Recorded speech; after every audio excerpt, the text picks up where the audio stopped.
Kwame was an ambitious 10-year-old living in the heart of bustling Accra.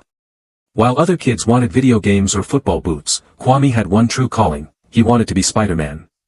He didn't want it just to save the world, he wanted it so he could webshot the TV remote from across the living room and avoid carrying heavy buckets of water. Every night, he inspected his bedroom walls hoping for a radioactive spider.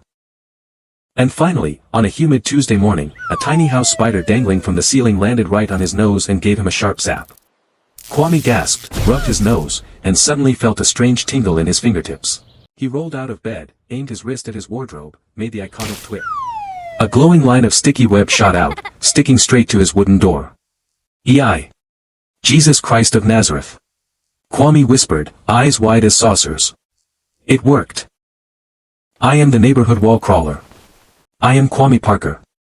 Without wasting a second, Kwame skipped breakfast, threw on a red hoodie, masked his face with his mother's silk hair scarf, and leaped out of his first-floor bedroom window.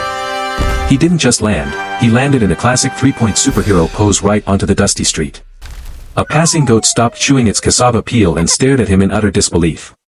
It was time to fight crime. Adventure awaits! Or, at least, navigate the chaotic morning rush hour. Kwame shot a web at a nearby electricity pole and swung into action. I am the knight. I am the spectac, ARGH. He missed his footing on the next swing and crashed straight through the canopy of Auntie Muni's famous street food stall.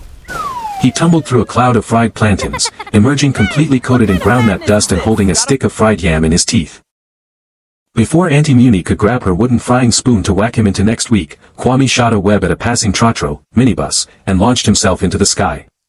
Catch that masked thief! Fly! Sorry Auntie Muni roared from below, waving her spoon at the heavens. Kwame swung gracefully, semi-gracefully, over the bumper-to-bumper traffic. Down on the street, a local police officer was trying to direct traffic, but a stubborn stray cow was blocking the intersection. "Fear not, citizen," Hey! Kwame yelled, descending from above. He fired two thick streams of web, intending to web the cow's horns and pull it out of the road. What kind of Instead, he miscalculated the wind, pulled a bit too hard, and webbed the police officer's boots to the tarmac while the cow simply blinked, turned around, and walked away. "Who is this red scarf bandit?" the officer yelled, flailing around like a penguin on ice.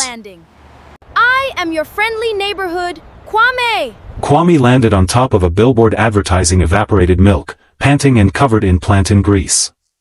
Down below, half the market was looking up at him, Auntie Muni, the angry policeman, 3 street dogs, and a crowd of confused commuters recording him on their phones.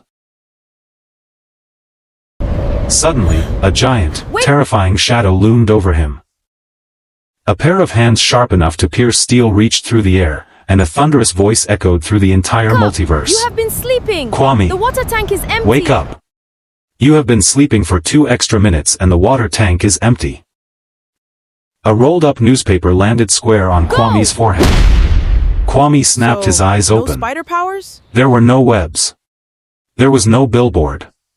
There was no fried yam in his mouth. He was sprawled sideways across his bed, wrapped tangled up in his own bedsheets, with his mother standing over him holding a bucket and a rolled-up magazine. He looked at his wrists. Just plain skin. He checked the clock on the wall, 6:02 a.m.